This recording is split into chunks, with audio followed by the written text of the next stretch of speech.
Praise the Lord. இன்றைய தியானம் ரோமர் 12:16 முதல் 21 வரை. ஒருவரோடு ஒருவர் ஏக சிந்தை உள்ளவர்களாய் இருங்கள். மேட்டிமையானவைகளை சிந்தியாமல் தாழ்மையானவர்களுக்கு இணங்குங்கள்.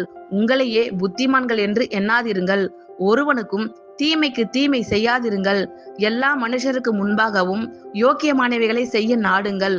கூடுமானால் உங்களால் ஆன மட்டும் எல்லா மனுஷரோடும் சமாதானமாய் இருங்கள்.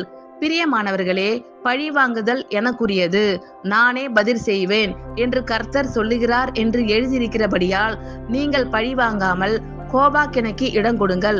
அன்றியும் உன் சத்துரு பசியாய் இருந்தால் அவனுக்கு போஜனம் கொடு, அவன் தாகமாய் இருந்தால் அவனுக்கு பானம் கொடு.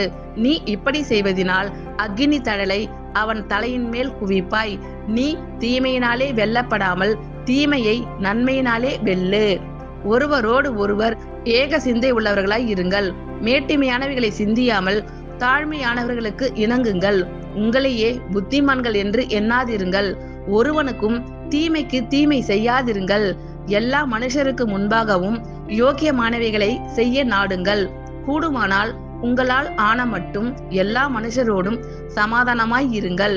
பிரியமானவர்களே, பழிவாங்குதல் எனக்குரியது, நானே பதில் செய்வேன் என்று கர்த்தர் சொல்லுகிறார் என்று எழுதியிருக்கிறபடியால் நீங்கள் பழிவாங்காமல் கோபாக்கினைக்கு இடம் கொடுங்கள்.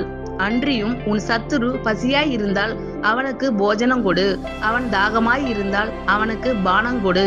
நீ இப்படி செய்வதினால் அக்கினி தழலை அவன் தலையின் மேல் குவிப்பாய். நீ தீமையினாலே வெல்லப்படாமல் தீமையை நன்மையினாலே வெல்லு. ஆமேன். கர்த்தர் உங்கள் அனைவரையும் ஆசீர்வதிப்பாராக. God bless you all.